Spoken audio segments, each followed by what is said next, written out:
Widowed, written off, yet triumphant. The day the courtroom shifted, they thought I was weak, broken by grief, a widow easy to manipulate. They tried to strip me of everything, our home, my husband's life's work, everything except my daughter. But what they didn't know was the quiet, meticulous genius my husband truly was, and the secret weapon he left behind. Let me tell you, for the longest time, I thought I had it all figured out. My name is Miriam, I'm 31, and until recently, I lived in Covington, Kentucky. You know, one of those charming, small cities where everyone waves from their driveways and somehow, everyone knows what you paid for your house. I married Joel when I was 24. He was this incredible personal injury attorney. He built his firm from absolutely nothing. Well, from his mother's $185,000 loan and years of relentless work. I saw him start in a tiny, rented office above a flooring store, where you could literally hear people picking out laminate samples through the floorboards every time a client sat down. But within 5 years, he had a real office, a small staff, and was billing over $600,000 a year. Fredel and Associates, his name, right there on the door. And believe me, his mother, Carla, never let anyone forget who paid for that door. Then, everything shattered. On a Thursday evening, March 6th, Joel died. Cardiac arrest. They found him at his desk at the office, his hand still on his coffee mug. He was only 36. I got the call while giving our daughter, Tessa, a bath. I raced to the office, still in my wet sleeves, soap still under my fingernails. By the time I got there, the paramedics had already stopped trying. The funeral felt like a blur. Carla, Joel's mother, was there, of course. She wore these massive black Chanel sunglasses, the kind that cover half your face, so you couldn't tell if she was actually crying or just putting on a show for the audience. And next to her, Joel's younger brother, Spencer. He looked like a kid waiting for the principal. He was 29, had never held a job for more than 5 months, and basically lived in Carla's guest house, spending her money online. You need to understand Carla. She wasn't some frail old woman. She'd owned 4 dry cleaning stores across northern Kentucky, built them herself after her divorce. She knew business, she knew numbers, or so she thought. To her, Joel's law firm was just another store. Instead of pressing shirts, you press lawsuits. Instead of quarters, $600,000 a year rolling through the books. And from the very first Thanksgiving I spent with them, she treated me like I was a temporary inconvenience, someone Joel would eventually outgrow. I was a legal secretary when we met, not glamorous, not rich, not from the right family. Carla once introduced me to her friends as Joel's first wife, while Joel and I were still very much married, and standing right there. So, when she showed up in my kitchen that Monday morning, just 11 days after Joel's funeral, I probably shouldn't have been surprised. But grief messes with your reflexes. It makes you slow. You just stand there, absorbing punches you'd normally see coming from a mile away. Carla walked in wearing a gray blazer, dressed like it was a business meeting. And Spencer? He trailed behind her with an actual tape measure. While Carla stood at my kitchen island, calmly explaining that she was reclaiming what her investment built, Spencer wandered into the guest bedroom and started measuring the closet. I could hear the tape clicking and snapping. I remember thinking, what does he even own that would fill a closet? His most valuable possession is probably a gaming chair. Carla laid out her case like she was giving a board presentation. The firm? Built with her money. The house? She'd given us $30,000 7 years ago for the down payment, and she hadn't stopped mentioning it since. In her mind, she was co-owner of everything Joel had ever touched. And now that Joel was gone, she wanted her investment back, with interest. The only thing she didn't want was Tessa. She said it so matter-of-factly, like she was declining a side dish at a restaurant. No, thank you. Not the child. Just the assets, please. I stood there, holding a cup of cold coffee, saying nothing. Not because I agreed, but because my brain simply couldn't process losing my husband and being robbed in the same month. Just 2 days later, a certified letter arrived. Axel Mendler, attorney at law. Carla had filed a formal contest of Joel's will and a creditor's claim against his estate for that $185,000 loan. This wasn't kitchen table talk anymore. This was a legal attack, and she'd launched it before Joel's funeral flowers had even wilted on the grave. Meanwhile, I was still sleeping in a bed that smelled like my dead husband's cologne, trying to figure out how to explain to a 4-year-old why Daddy wasn't coming home. Axel Mendler was no amateur, but Carla was blind to everything but dollar signs. She started managing her new empire immediately. The week after filing, she waltzed into Joel's office, Fredel and Associates, like she owned the place. She introduced herself to the staff, 2 paralegals, a receptionist, and Gail Horvath, the bookkeeper who'd been with Joel for 6 years. Carla announced she was assuming oversight of operations and that changes were coming. She told Gail to print out the firm's revenue reports for the last 3 years. Gail printed them. Carla looked at the top line, $620,000 in annual billings, nodded, satisfied. She never asked for the expense reports. She never asked about debts. She never opened a single folder that wasn't labeled income. It was like checking your bank balance, but only looking at deposits and deciding you're a millionaire. Then she started calling Joel's clients. One by one, she tracked down their numbers and called to introduce herself as the person who'd be overseeing the transition. She had zero legal authority to do this. No law license. She didn't even know what half of Joel's cases involved. But Carla believed confidence was the same thing as competence, and she had confidence to spare. Most of Joel's clients, understandably alarmed by a phone call from their dead lawyer's mother, transferred to other firms within days. Carla was systematically destroying the revenue stream of the very business she was fighting to own. It was like watching someone set fire to a house while arguing with the insurance company about how much the house was worth. And then Spencer happened. A week after Carla's office visit, Spencer pulled up to my house in Carla's Buick Enclave with 2 duffel bags, a PlayStation, and a large bag of barbecue chips. He walked right to my front door and announced he was moving into the guest bedroom because, and I quote, "Mom said it's basically ours now." He didn't bring sheets, a pillow, or a single change of professional clothing. Just a gaming console and snacks. I told him to leave. He refused. So I called the Covington police. 2 officers arrived, confirmed the house was in Joel's name and I was the surviving spouse, and escorted Spencer back to the Buick. He left the chips on my porch. I threw them away. That night, Carla called me. Her voice hit a pitch I didn't know human vocal cords could produce, somewhere between a smoke alarm and an opera singer warming up for a death scene. She screamed that I was heartless, cruel, that Joel would be disgusted with me for throwing his brother onto the street. I reminded her that Spencer lived in her guest house and had his own bedroom there. She hung up on me. Meanwhile, even my own people were losing faith. My mom drove up from Lexington that weekend, sat at my kitchen table, the same table where Carla had just laid out her hostile takeover plan, and said, "Honey, you have got to fight this." My best friend Shannon called every night, saying the same thing. Get a lawyer. Get a shark. Don't let this woman steamroll you. So, I hired LRA Schmidt.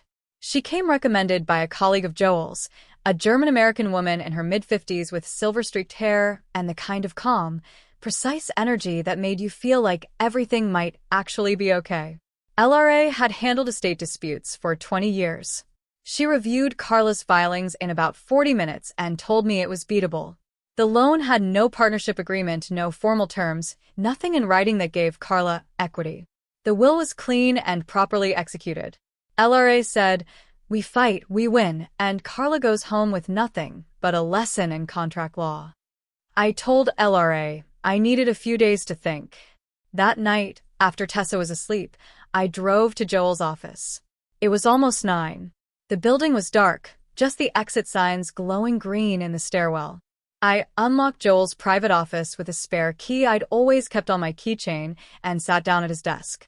It still smelled like him. Coffee and that sandalwood aftershave he'd used since college. I opened the bottom drawer, the deep one where he kept files he didn't want anyone else touching. Behind a stack of old case folders, I found a sealed manila envelope. My name was written on the front in Joel's handwriting. Not Miriam Fredel. Just Miriam, with a small heart drawn next to it, like we were still passing notes in high school. I opened it. I read what was inside, and I sat in that dark office for almost an hour without moving, without breathing hard, without crying. For the first time since March 6th, my mind was completely, terrifyingly clear. The next morning, I called LRA. My voice was different. I could hear it myself, steady, calm, like something had clicked into place behind my eyes. I said, LRA, I've changed my mind. I don't want to fight. I want to give Carla everything she's asking for. Everything. LRA didn't say a word for about 10 seconds. And for a woman who bills by the hour, 10 seconds of silence is practically a medical event. I need to tell you what was in that envelope, because this is where the story changes direction. If you don't understand what Joel did in the last months of his life, nothing that comes next will make sense. 8 months before he died, Joel was diagnosed with a serious heart condition. He'd been having episodes, shortness of breath during routine things like climbing stairs, chest tightness that came and went, a strange fatigue that sleep didn't fix. He finally went to a specialist in Cincinnati. The diagnosis was bad. Not immediately fatal, but the kind of bad where your doctor uses phrases like progressive and long-term management, while looking at you like they're sorry they went to medical school. Joel told me he didn't tell his mother, his brother, or anyone else. You need to understand something about Joel. He was a personal injury lawyer. He spent his entire career looking at how people's lives fell apart because someone didn't plan, someone cut corners, someone assumed everything would be fine. He was not going to let that happen to his family. So, over those 8 months, while he was still going to the office every day, still wearing his good suits, still telling his mother about his big cases at Sunday dinner, he was quietly, methodically arranging the pieces. The envelope contained 3 things. First, a letter, handwritten, dated 5 weeks before he died. It wasn't a financial document. It was a letter from my husband to me. He wrote about Tessa, how she'd started calling butterflies flutterbees, and how he never wanted to correct her. He wrote about our kitchen, how the morning light came through the window over the sink and hit the counter at exactly the angle that made everything look golden. He wrote about the day we met, when I was 22 and working at the front desk of Bernstein and Kellogg, the law firm, where he was a junior associate, and he asked me to lunch 4 times before I said yes, which, looking back, clearly didn't hold up very well. The last line of the letter read, "Don't let her take what matters. She can have the rest." Not instructions, not a scheme. Just trust. Joel knew I was smart enough to understand what those words meant once I saw the second and third items in the envelope. Second, beneficiary confirmations. Joel had a life insurance policy, $875,000. He'd taken it out years ago, at 30, when he first started the firm. The bank required it as collateral for his startup business loan. Back then, he was young, healthy, passed medical underwriting no problem. The policy had been in place for 6 years. All Joel did in his final months was update the beneficiary. Changed it to me, Miriam Frettel, sole beneficiary. And here's the key. Updating a beneficiary on an existing policy does not require a new medical exam. It's a form, one signature. Done. That $875,000 would pay directly to me when he died. It would never enter the estate, never go through probate. Carla could not touch it. Even if she knew about it, which she didn't, she'd have no legal claim.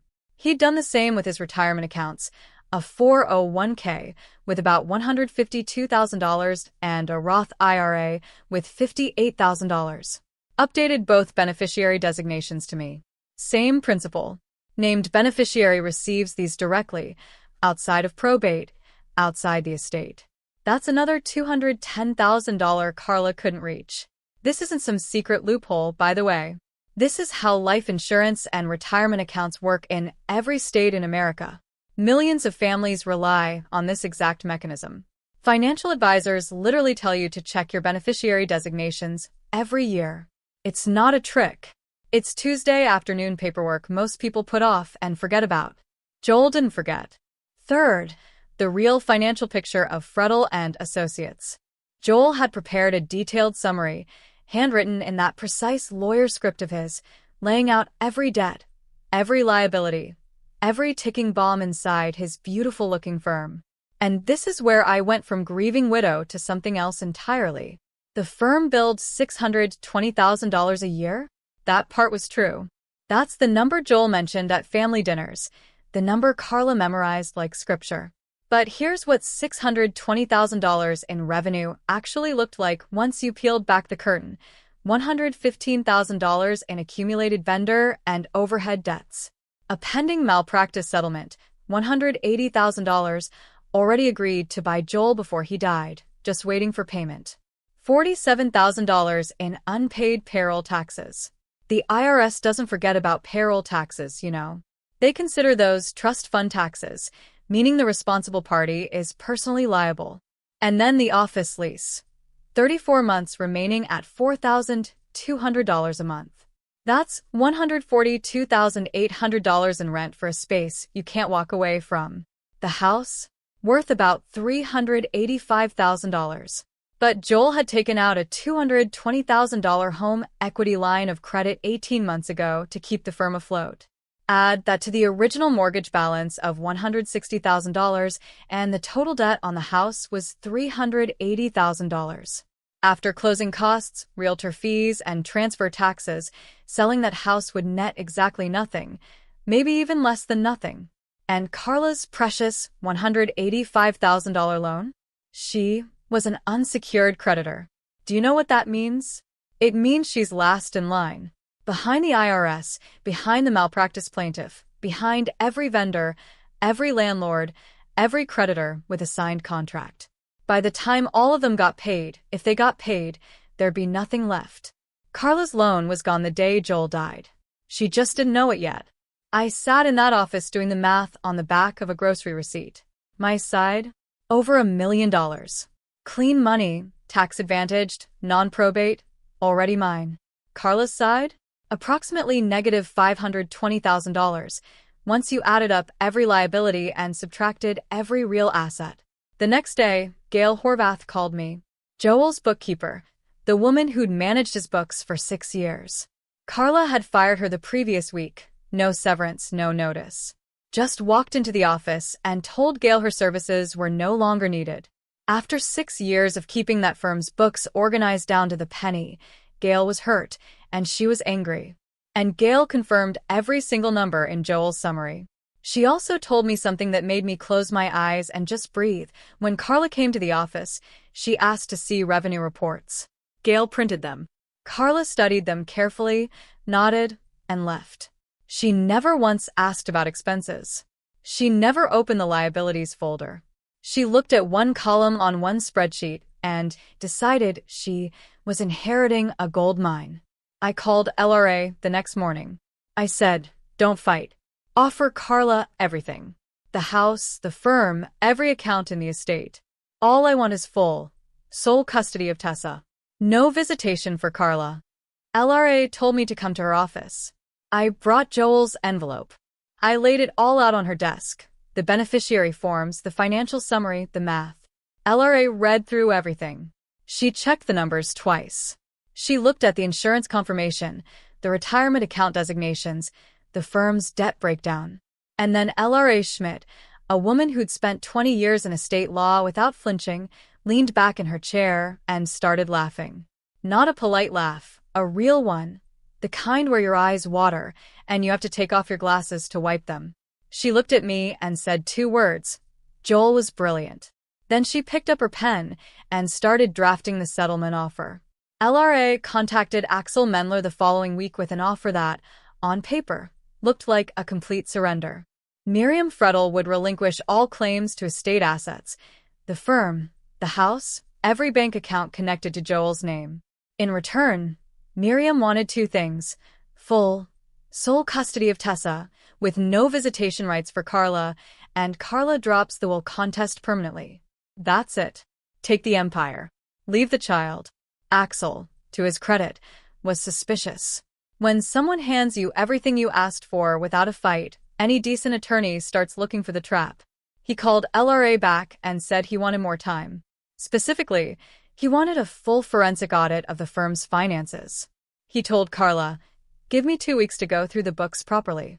2 weeks. That's all he asked for. Carla said no. And here's the thing. Her reasoning wasn't stupid. It was actually logical from her perspective. She'd watched me for 7 years. She'd seen a quiet, polite woman who never argued, never pushed back, never raised her voice at a single holiday dinner, no matter how many times Carla called me Joel's first wife, or asked when I was going to do something with my career. In Carla's mind, I was finally doing what I always did, folding. And if you're holding a winning hand and your opponent is trying to leave the table, you don't say, "Wait, let me double-check my cards." You take the pot. She told Axel. I've seen the revenue. $620,000 a year. My son built that with my money. Get me those papers before she changes her mind. Axel pushed back hard. He drafted a formal advisory letter, 2 pages, single-spaced, stating that due diligence on the firm's financial position was incomplete and recommending Carla wait for a full audit before accepting any transfer of assets and liabilities. This is standard legal practice. Attorneys do this to protect themselves, and Axel was protecting himself beautifully. Carla read the letter, signed the waiver at the bottom, acknowledging she was proceeding against counsel's recommendation, and told Axel to schedule the signing. There was one more thing Axel asked LRA directly. Are there any non-estate assets we should be aware of? Life insurance policies, retirement accounts with named beneficiaries. LRA responded exactly as she should have. Non-estate assets are outside the scope of this estate settlement, and my client is under no legal obligation to disclose them. Carla heard this through Axel and dismissed it immediately. Joel never mentioned life insurance to her. She assumed he didn't have any. Why would he? He was 36, healthy as far as she knew.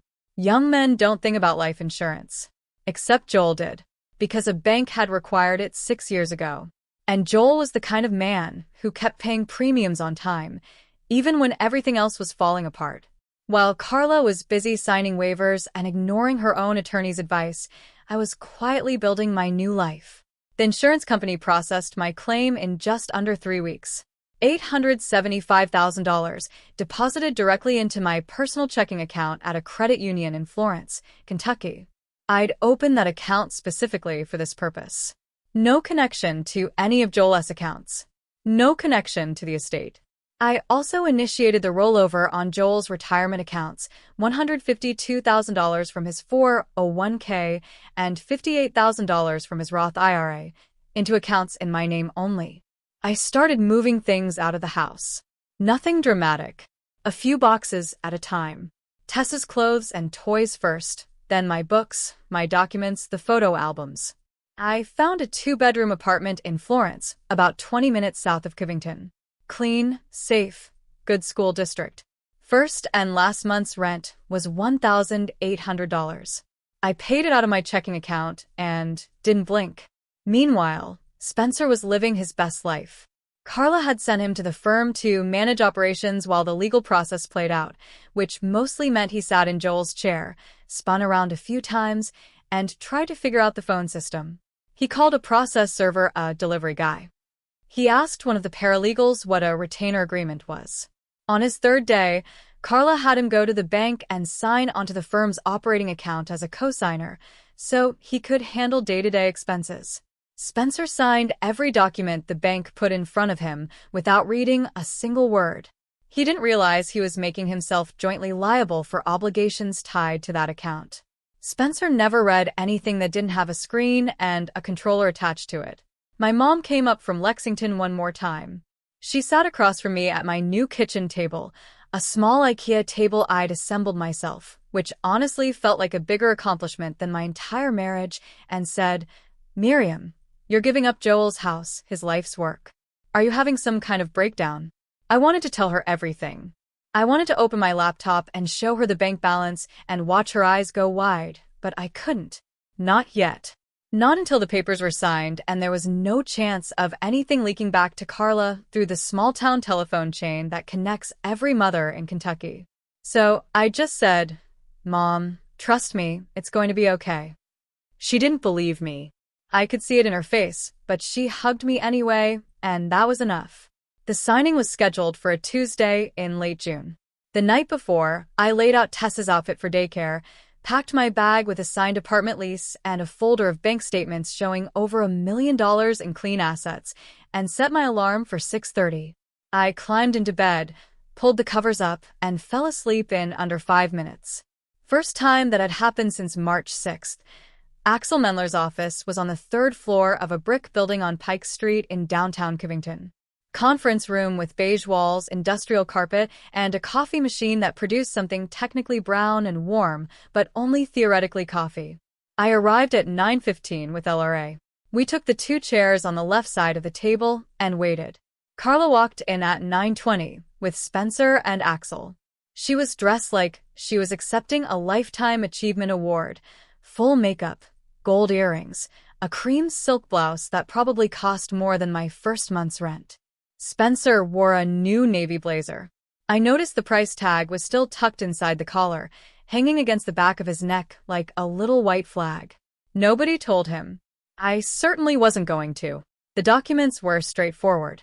I, Miriam Frettel, hereby transfer all claims to the estate assets of Joel Frettel, including but not limited to the law practice known as Frettel and Associates, the residential property, and all associated financial accounts, to Carla Frettel, who accepts said assets along with all associated liabilities.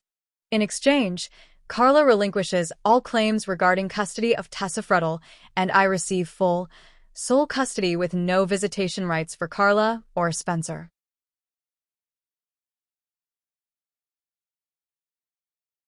LRA made one quiet statement before I signed. For the record, my client is signing voluntarily and wishes to confirm that the opposing party has reviewed and accepted the estate inclusive of all disclosed liabilities. Axel confirmed.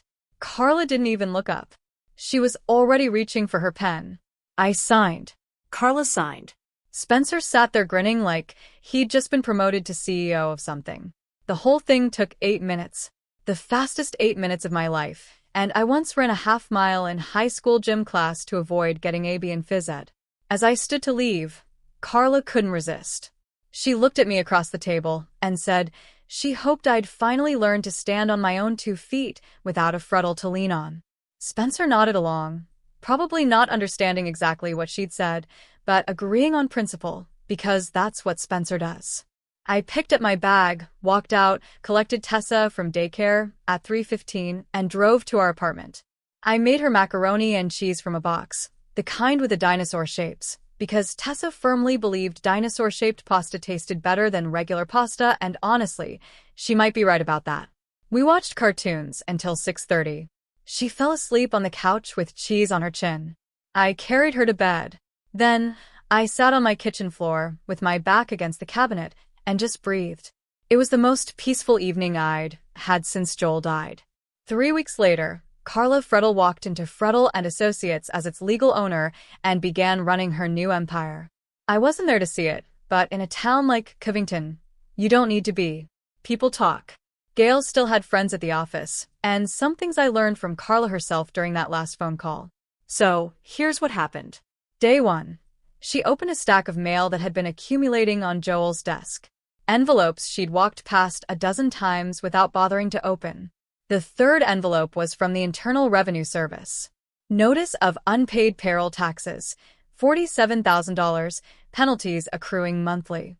Day 3. A phone call from an attorney in Cincinnati representing the plaintiff in a malpractice suit against Joel. The settlement had been agreed upon before Joel's death. $180,000 payment was overdue. The attorney was very polite and very firm. Day 5. The building landlord called about the office lease. 34 months remaining. Carla needed to sign a personal guarantee to assume the lease in her name or vacate within 60 days. Carla signed the guarantee. She didn't hesitate, because in her mind, the firm made $620,000 a year and $4,200 a month in rent was nothing. She just committed herself personally to $142,800 in future payments. Day 8. Carla finally tried to open Joel's QuickBooks file. Without Gail Horvath, it was chaos. 6 years of categorized entries that made perfect sense to Gail and absolutely none to anyone else. Carla hired a temp accountant from a staffing agency. The woman sat down, spent 4 hours clicking through files, and then turned to Carla with the expression of someone who just opened a door expecting a closet and found a staircase going straight down. She said, "Ma'am, are you aware there are over $115,000 in outstanding vendor invoices here, some of them dating back 14 months? Day 10, Gail Horvath filed a formal employment claim for wrongful termination without notice or severance. 6 years of service. Estimated claim, $20,000. Carla called Axel Mendler that night. I don't know exactly what she said, but I can imagine the pitch of her voice, that tea kettle frequency I'd come to know so well. Axel pulled up his files. He read his own advisory letter back to her. He reminded her about the waiver she'd signed. He said, "I recommended a full audit. You declined. I have documentation." Then Carla called me. I saw her name on my phone screen, glowing in the dark of my bedroom. I watched it ring 4 times. Then I set the phone face down on my nightstand and went back to sleep. Carla hired a new attorney, a woman named Betsy Polk, from a firm in Cincinnati. Someone with no connection to the case. Fresh eyes, sharp reputation. Carla told her the whole story. She said she'd been deceived, manipulated, tricked into accepting a worthless estate by her scheming daughter-in-law. Betsy reviewed everything. The settlement agreement, the signed waiver, Axel's advisory letter, the estate filings that LRA had prepared and disclosed before the signing. Every liability had been listed. Every debt was in the paperwork. Nothing was hidden. Nothing was fabricated. I hadn't lied about a single thing. I simply hadn't volunteered information about assets that were legally mine and legally outside the estate. Betsy reviewed everything and, from what I heard later, told Carla the truth in terms that left no room for hope. She was represented by competent counsel. She was advised to wait for a full audit. She refused. She signed a waiver. The settlement was voluntary, mutual, and documented. No fraud, no case.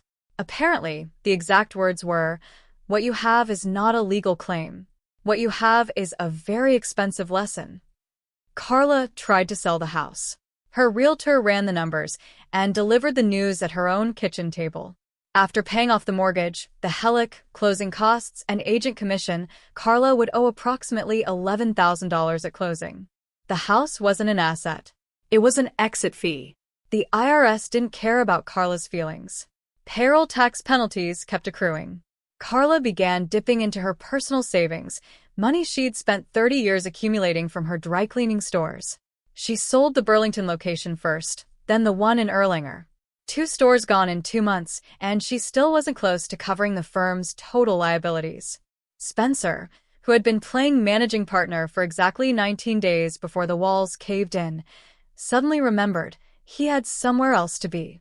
He tried to remove himself as co-signer on the firm's operating account. The bank informed him that his signature created joint liability for certain obligations processed through that account, including a vendor payment plan that Carla had set up using the account after the transfer. Spencer hired his own lawyer, a 29-year-old man whose mother had been paying his cell phone bill for the last 6 years, hired an attorney to sue that same mother, claiming she'd coerced him into signing bank documents he didn't understand. His case went nowhere. He'd signed voluntarily as an adult, with no documentation of duress. But the lawsuit itself, Spencer Frettel versus Carla Frettel, was real, filed in Kenton County, case number and everything. Mother and son, the inseparable team who'd stood in my kitchen measuring rooms and making plans, were now paying separate attorneys to argue against each other. I honestly couldn't have written a better ending if I'd tried. And believe me, during those long nights in my apartment while Tessa slept, I'd imagined quite a few. The last time Carla called me, I answered. She was crying. Not the performative grief I'd seen at Joel's funeral. Real tears, the messy kind, the kind you can hear through a phone. She said she was losing everything. She said she didn't know. She said she needed help. I listened. I didn't interrupt. And when she finished, I said, "Carla, you stood in my kitchen and told me you wanted everything except my daughter. Do you remember that? You said you didn't sign up for someone else's child. You wanted the house, the firm, every single dollar. And I gave you exactly what you asked for. every single piece of it. Then I hung up. I went back to helping Tessa glue macaroni onto a piece of construction paper because she decided she was making a portrait of a horse and she needed more noodles for the mane. That night, after Tessa was in bed, I sat at my little IKEA table, the one I'd assembled myself with a YouTube tutorial and a butter knife because I couldn't find the Allen wrench, and opened my laptop. I filled out the application for a paralegal certification program at Gateway Community College. Tuition was $4,200 a semester. My bank account had over $1 million in it. I could afford it. On my nightstand, framed in a simple black frame I bought at a craft store for $6, was Joel's letter. I read the last line every night before I turned off the light. Don't let her take what matters. She can have the rest.